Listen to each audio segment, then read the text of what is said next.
Bonjour frères et sœurs, et bonjour à tous ceux qui regarderont la vidéo également, parce que ce message de ce matin s'adresse à notre assemblée, mais aussi à vous tous, qui, avec Jésus, écoutez, regardez et recevez ces enseignements que le Seigneur nous donne lui-même. Cette parole que je vous apporte, ce n'est pas la mienne, c'est la sienne. Et cette parole est toujours puissante, elle est toujours opérante dans nos vies, comme elle a été dans la mienne et comme elle le sera encore dans la vôtre. Longtemps, très longtemps, le plus longtemps possible.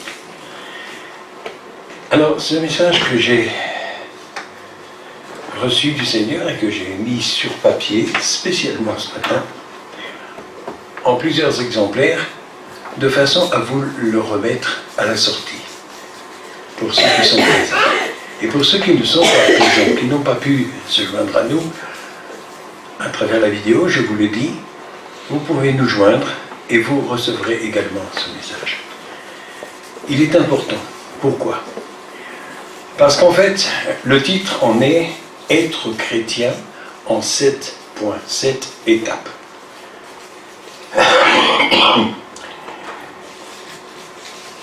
Je suis chrétien. Pourquoi ? Comment ? Je pourrais vous apporter le témoignage de ma conversion, comment je suis devenu. Ce n'est pas ça aujourd'hui.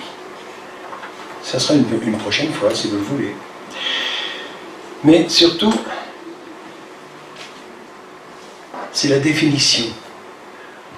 La définition de mon christianisme, de mon état de chrétien. Et du vôtre également.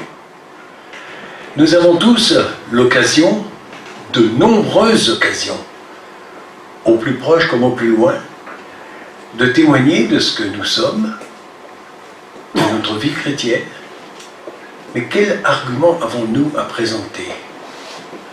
C'est important. Et si le Seigneur m'a rappelé ces choses au cours de cette semaine, ce ne sont pas, non, encore une fois, des simples répétitions, des révisions. On ne passe pas un examen. Mais c'est simplement pour nous remettre en mémoire, dans un certain ordre, les choses que nous pouvons apporter autour de nous et qui sont très efficaces. J'en ai fait l'expérience plusieurs fois, mais je crois que nous devons tous en refaire cette même expérience de notre témoignage, de notre vie chrétienne, de façon, premièrement, à remplir beaucoup plus nos églises. Pas seulement celle d'ici, aujourd'hui. Elle en a besoin, c'est certain.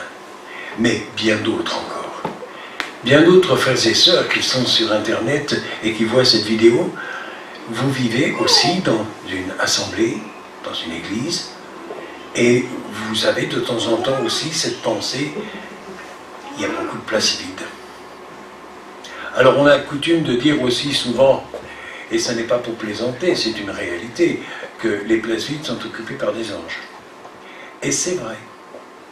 Même si on ne les voit pas avec nos yeux, nous savons qu'ils sont là. Nous savons qu'ils sont nos serviteurs et qu'ils nous aident et qu'ils nous supportent et nous soutiennent. Alors tout d'abord, la première étape, après avoir été créés, nous avons tous été créés, n'est-ce pas ? Et nous avons été aussi recherchés, cherchés par notre Créateur. Parce que quand nous sommes nés sur cette terre, nous ne le connaissions pas.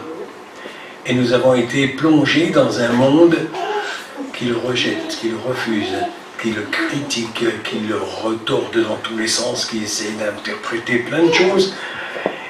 Donc nous avons eu besoin que lui nous cherche, il vienne nous chercher. Individuellement. Alors la première étape, c'est qu'il nous a, dès que nous l'avons accepté, qu'il vienne dans nos vies, qu'il vienne s'occuper de nos petites affaires. Ça, c'est important. D'abord, nous avons été pardonnés. J'ai été pardonné. J'ai été pardonné de tous les péchés que j'avais commis avant de le connaître. Pas toujours consciemment, c'est vrai. Mais effectivement, la deuxième étape, c'est qu'il m'a délivré. Et ça, c'est une petite parenthèse.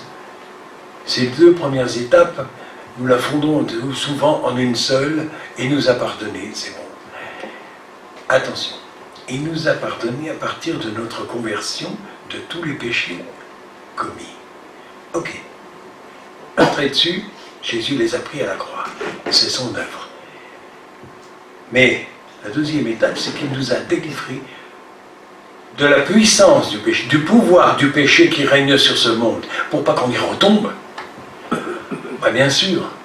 Parce que si je viens une fois vers Dieu et que je lui dis maintenant que tu m'as pardonné, c'est bon, je suis tranquille. Bah, le lendemain, je risque de retomber dans un travers quelconque. Alors qu'est-ce qu'on fait? On recommence. Et on est obligé de refaire la conversion tous les matins de bonne heure. Et même 2 ou 3 fois par jour s'il faut quelquefois. Dans certaines vies, c'est vrai, ce serait utile. Mais il y a ces deux premières parties. Le pardon, la délivrance. Il ne faut pas les séparer. Mais il ne faut pas non plus les fondre en une seule en disant que je suis sauvé, c'est bon, je suis tranquille, moi pour moi. Ça, c'est le témoignage le plus égoïste du monde. Parce que si j'ai été pardonné et délivré, c'est pour amener d'autres personnes, déjà ma famille, mes plus proches, ascendants ou descendants. Ah oui, c'est jamais pour nous-mêmes tout seuls, heureusement. Ensuite, la troisième étape, c'est qu'il m'a justifié. Jésus, par la croix, m'a justifié aux yeux du Père. À partir du moment où je l'ai laissé rentrer dans ma vie, il intercède pour moi auprès du Père et il lui dit « Stop, tout ce qu'on pourra te dire, et surtout l'ennemi en premier, au sujet de cet enfant, j'ai tout pris sur la croix. Il est justifié, il est devenu juste à tes yeux. » Ce qui nous permet de nous approcher de lui librement. Mais pas de nous approcher de lui en disant « Seigneur, je suis un pauvre pécheur et je continue toujours. » Ça ne marche pas comme ça. Je suis devant toi, Père, et je suis juste parce que je suis justifié par l'œuvre de ton Fils. Ensuite, il nous a appelés. Il nous a appelés à témoigner de ce fait qu'il nous a préparé, qu'il nous a justifiés. Donc il a aussi lancé envers chacun et chacune d'entre nous un appel à le suivre, à suivre son enseignement, sa parole, et à la propager autour de nous. Pourquoi? Eh bien parce qu'autour de nous, il y a une quantité industrielle de personnes qui ne le connaissent pas et qui ne sont pas sauvées, délivrées, et ainsi de suite. Ça, c'est pas bon. Alors il faut remédier à cela. Bien sûr que le Seigneur en appelle beaucoup, beaucoup d'autres. Mais tous n'entendent pas vraiment la voix de Dieu dans ce qu'ils entendent. Ensuite, cinquième étape, il nous a envoyés. Parce qu'il m'a appelé, il m'a d'abord pardonné, délivré, justifié, appelé, et m'a appelé là où il veut et quand il veut. Et il m'a appelé pour aller là où lui m'envoie. Si je suis ici ce matin, c'est parce qu'il m'a appelé ici. C'est parce qu'il m'a envoyé en ce lieu. Quoi que j'en pense, et quoi qu'on en pense autour de moi, c'est lui qui l'a demandé. C'est pas toujours facile d'obéir. C'est pas toujours facile, c'est vrai. Et au cours de ma longue vie chrétienne, j'ai passé quelques étapes où ça a été dur pour moi de dire « Seigneur, ok, j'y vais. Là où tu m'envoies, j'y vais. » Parce que ça m'a obligé à quitter un autre lieu, d'autres temps, d'autres relations. C'est pas facile. Mais c'est tellement merveilleux quand on obéit et qu'on s'aperçoit que le Seigneur avait déjà tout prévu, tout préparé. et qui nous avait donné tous les bagages nécessaires. 6e étape, il nous a sanctifiés et il continue inlassablement, avec une immense patience, de nous sanctifier, c'est-à-dire de nous réformer de l'intérieur déjà. Et il le fait en permanence, pas seulement une fois, et puis c'est fait, non, c'est tous les jours. Tous les jours, le Seigneur vient, quand nous sommes près de lui, il nous appelle, et on entend sa voix, et il nous dit, là, il y a quelque chose qui me dérange. Là, il y a quelque chose qui n'est pas conforme avec ce que j'ai fait de toi. Il faut enlever, il faut changer, il faut oublier, il faut laisser telle ou telle relation, il faut laisser telle ou telle vieilles habitudes. Et les vieilles habitudes, vous le savez aussi bien que moi, c'est très difficile de les déraciner. Et la 7e étape, c'est la toute dernière, c'est celle qui va bientôt arriver. Notre départ de ce monde pour rejoindre la maison du Père. Justifié, appelé, sanctifié, purifié, délivré, transformé et ensuite glorifié. Pour arriver jusqu'à là-haut, il aura fallu passer jusqu'à la dernière étape de la sanctification, comme il est bien écrit dans la parole, dans l'épître aux Hébreux. Recherchons la sanctification sans laquelle personne ne verra la maison du Père. Sans cette sanctification, sans cette écoute permanente de la parole de Dieu et cette obéissance, le voyage se terminera ailleurs. C'est dommage. Nous avons été pardonnés des péchés commis depuis l'enfance, pas toujours consciemment, délivrés du pouvoir du péché qui règne actuellement encore dans ce monde, et nous le voyons parce que les péchés des autres, on les voit plus facilement que les nôtres. Mais on en voit, et on en voit, et on en voit encore, et on en lit dans le journal. Et les résultats, les conséquences, c'est douloureux souvent, très douloureux, surtout quand ça touche nos familles, nos proches. Justifiés devant Dieu par la croix, par l'œuvre de Christ sur la croix, le sacrifice de sa vie, c'est ça qui nous a sauvés. Qui nous a sauvés. J'ai entendu plusieurs fois, oh, ça va nous sauver, ça va ou c'est déjà fait? Moi je sais que c'est déjà fait. Et j'espère que pour chacun de nous ici présents, c'est déjà fait aussi. Amen. Ouais.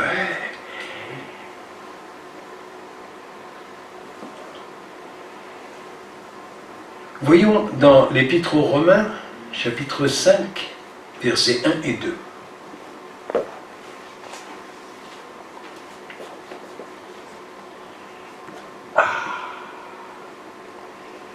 Étant donc justifiés par la foi, nous avons la paix avec Dieu. La paix avec Dieu. Ça me rappelle que c'est le titre d'un des premiers livres de Billy Graham, où il appuyait fortement sur ce mot paix. La paix avec Dieu. Est-ce que vous avez, comme moi, la paix devant Dieu? Quand vous vous présentez devant lui, est-ce que vous êtes en paix? Ou est-ce que quelque chose vous chagrine un peu quelque part? Comme quelqu'un qui vient devant le roi, le meilleur, le plus grand, le plus beau, avec un bagage quelque part, on met un peu dans le dos pour ne pas trop le faire voir, parce qu'on se dit, oui, je viens vers toi, mais enfin, non. Où est-ce que vous y allez? Les mains libres. Seigneur, merci. Je sais que je suis en paix devant toi, que tout en moi est purifié par ta parole. Au chapitre suivant, chapitre 6, versets 1 et 2 également.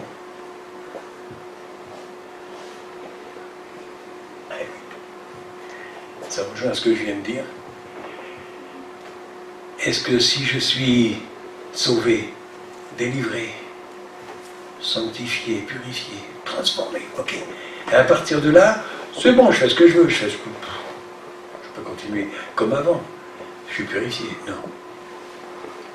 Cette purification est continuelle dans ma vie.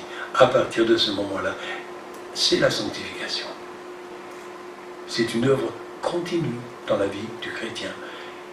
Le chrétien est sanctifié, mais c'est pas encore parfait. Il y a encore beaucoup de travail. On est, comme disait mon frère tout à l'heure, en chantier. Oui, on est en chantier. Alors il y a peut-être déjà la couverture, il y a peut-être déjà les fenêtres, mais il manque encore beaucoup de choses à l'intérieur. Il y a encore besoin de l'énergie électrique, le chauffage et tout le reste. C'est un chantier, ça prend du temps.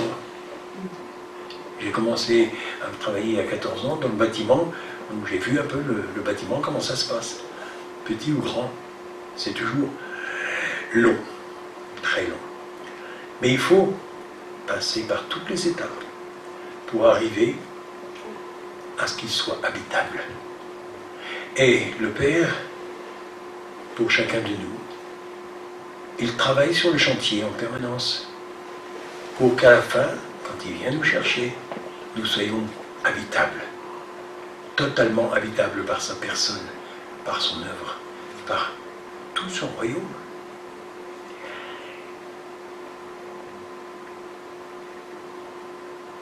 Devons-nous rappeler ce que l'Épître aux Romains nous dit depuis le premier chapitre? On ne l'affiche pas, c'est trop long, mais on peut le lire à la maison. L'état de l'homme. Dans quel état il est? L'homme pécheur. Avec tous les défauts qui sont énumérés dans cet épître. Alors l'apôtre Paul y est du bon cœur. Et a bien cité toutes les étapes de la vie humaine avant que Christ entre dans nos vies. Certaines vies ont commencé tôt, la vie chrétienne, et bon, il n'y avait pas grand-chose à nettoyer, pas grand-chose à enlever, juste assez en tout cas. Mais il y avait quand même un gros travail à faire. D'autres ont connu Jésus un peu tardivement et étaient passés par des moments horribles. Ils ne les sentaient pas toujours. Ils ne vivaient ces choses que normalement, comme tout le monde. Et quand Dieu a mis le doigt dessus, là, il a révélé la noirceur de toutes ces choses. Et le travail est encore plus dur. Mais il n'est pas impossible. Et bien des vies ont été transformées à partir de certains états très douloureux, très difficiles. Mais Christ, sur la croix, a tout pris. Rappelons-nous toujours, dans les moments les plus difficiles, où nous voulons être transformés quelque part, rappelons-nous toujours cette parole suprême de Jésus sur la croix. Tout est accompli. À partir de là, nous savons que tout a été pris, que tout a été pardonné, et que la puissance du péché qui règne dans le monde encore aujourd'hui n'a plus aucun pouvoir sur nous. Amen. Ouais.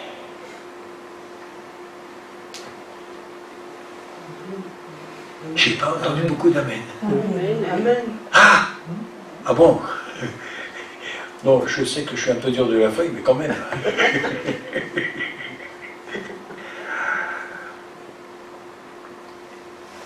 Ce qui me permet d'affirmer toutes ces choses, c'est qu'en fin de compte, je me suis rendu compte aussi moi-même, dans ma propre vie, que bien souvent, quand des personnes viennent me rencontrer et me disent « Ah, mais toi, tu es chrétien, mais ça signifie quoi exactement dans ta vie? Qu'est-ce que ça fait? Qu'est-ce que ça a fait? C'est une simple religion, ça te fait du bien, c'est bon, bah, ok. Mais tu n'en parles pas forcément, tu n'es pas obligé d'en parler. » Et actuellement, dans les administrations, les hôpitaux et dans certaines entreprises, on vous interdit carrément d'en parler. Et ça, c'est très difficile à vivre. Hein. Parce que quand vous vivez ce que Christ a fait pour vous, vous ne pouvez pas le garder. Vous ne pouvez pas le garder pour vous tout seul. Vous êtes obligé de vous sentez poussé par l'Esprit à le partager pour que d'autres Imaginez que vous soyez bien rempli dans le portefeuille et que vous rencontrez des gens qui n'ont pas, même pas de quoi se nourrir ce soir. Est-ce que vous vous sentez bien? Ben non. Non, il y a quelque chose qui dérange, quelque chose qui ne cadre pas là. Vous avez envie d'ouvrir un petit peu le larfeuille pour partager un peu ce que vous avez et que eux n'ont pas. Ok? Quand vous rencontrez une personne malade, si vous êtes, comme moi, un chrétien solide dans la parole de Dieu et dans l'esprit, à partir de là, vous allez prier pour la personne, vous allez essayer de l'écouter, de la comprendre. Ça prend du temps aussi, bien sûr. Mais d'intervenir dans la mesure de vos possibilités, dans la mesure des possibilités que Dieu vous a données. Et à partir de là, les choses vont changer. Vous allez partager quelque chose de magnifique. Mais quelque chose qui ne vient pas de vous-même. J'ai jamais réussi à guérir un malade. Vous avez essayé, vous? Oui, j'ai jamais réussi. Ressusciter des morts, encore moins. Mais par contre, je sais que par quelques-unes de mes paroles ou de mes attitudes, des personnes ont été guéries. Parce que Jésus, à travers moi, l'a fait. C'est lui qui le fait. Et il y a actuellement un ministère, que je ne citerai pas, mais qui est très connu, et auquel on a posé une question, et il a dit, mais quand vous priez pour les malades, il y a des malades qui sont guéris, c'est pas difficile à faire ça? Et le frère, il a dit non, c'est pas difficile du tout en fin de compte, puisque c'est pas moi qui le fais. C'est l'Esprit qui le fait, c'est Jésus qui guérit. Jésus est encore vivant aujourd'hui, il est au siècle des siècles, et il continue comme au début à guérir, à délivrer, à sanctifier, à pardonner, à délivrer, à justifier, à appeler, et il continue à nous appeler. Là, je m'arrête un instant encore. Oui, encore un petit bout. Il continue à nous appeler à partager ce qu'il nous donne. Et c'est pour ça que, exceptionnellement, j'ai préparé ce message ce matin sur papier, et je le fais pour deux raisons. En général, quand le Seigneur me donne, je le mets sur papier. Pourquoi? Eh bien, comme ce matin encore, au temps de la prière, j'ai entendu des personnes prier, et j'avais l'impression qu'elles avaient déjà lu mon message avant de le rencontrer et de l'entendre. Parce que l'Esprit nous a parlé à plusieurs du même sujet, des mêmes choses. Et c'est là que le Saint-Esprit me fait le petit clin d'œil en me disant, tu vois, ce que je t'ai donné, je te l'ai donné ici et là, et tu as la confirmation que ça vient de moi et non pas de toi. Merci Seigneur. Je suis en paix, mais dans une grande paix avec mon papa. Ok, papa? Simplement parce que je sais que ce que lui me donne, il sait à qui, où et quand il le donne. Alors je ne sais pas à qui personnellement il est en train de parler ce matin. Ni là, ni là. Mais je sais qu'il le fait, et qu'il le fait d'une façon absolument fantastique, merveilleuse et complète. Et je sais que ce message, comme bien d'autres messages, apportés par d'autres personnes, mais donnés par Dieu et par son esprit, porteront des fruits pour lesquels nous aurons un temps de récolte. Préparer les paniers, il faut qu'ils soient très grands parce qu'il y aura du monde. Il va y en avoir, et de plus en plus. Et je sais que ce message parmi d'autres remplira cette salle encore. Et que bientôt, elle sera trop petite. Il va falloir prévoir plus grand. Oh, plus grand, je ne sais pas à quel niveau. Peut-être simplement d'aller dans la campagne, dans la forêt, là, dans la nature, il y a toujours de la place. Il y a beaucoup plus. C'est ce qu'on fait dans certains pays du monde. On ne s'embarrasse pas à acheter des locaux, à construire ou quoi que ce soit. Non, c'est dehors que ça se passe et ça se passe très bien. Parce que l'Esprit passe partout. Et le désir de Dieu qui est aussi le mien ce matin, c'est que ce message circule au plus loin, dans toute la francophonie déjà. Et plus loin encore, si quelqu'un veut traduire, pas de problème. Aucun problème, puisque les paroles de Dieu sont faciles à traduire maintenant. Hein. Elles sont déjà traduites depuis longtemps, dans plus de 2000 langues et dialectes. C'est beaucoup ça. Hein. Et oui. Alors, frères et sœurs, je ne veux pas qu'il y ait une trace quelconque de prétention personnelle, mais je vous dis simplement, prenez la feuille avec vous, relisez-la, méditez-la et mettez-la en application. Et que ces simples mots soient pour vous des arguments, si vous n'en avez pas d'autres, parce qu'il est possible que vous en ayez des plus puissants encore, le Seigneur donne à qui il veut. Mais que ces paroles deviennent des arguments pour votre message personnel autour de vous.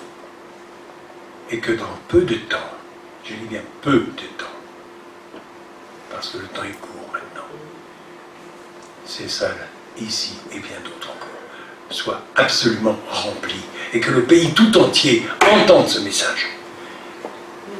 Que le pays tout entier entende. Depuis ceux qui ramassent les poubelles dans la ville, ceux qui balayent, ceux qui font la police, la gendarmerie et tout, et ceux qui gouvernent, et ceux qui chapeautent un petit peu toutes les grandes manifestations de ce monde, que tous entendent que Dieu est vivant, que Jésus a fait ces choses, et qu'il les fait encore, et que nous en avons tous besoin.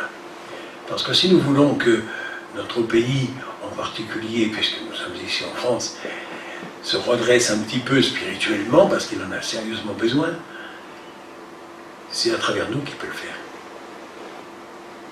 Nous ne sommes pas très représentatifs dans l'ensemble de la nation.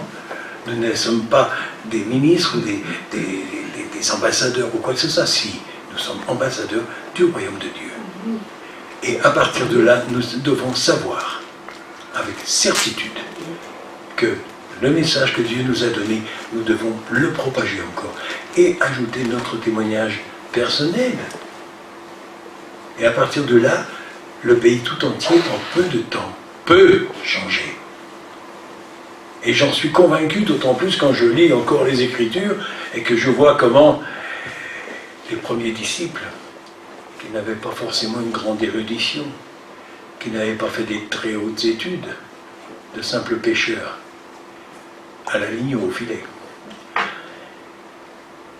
Ceux-là, en peu de temps, ils ont rempli toute la planète.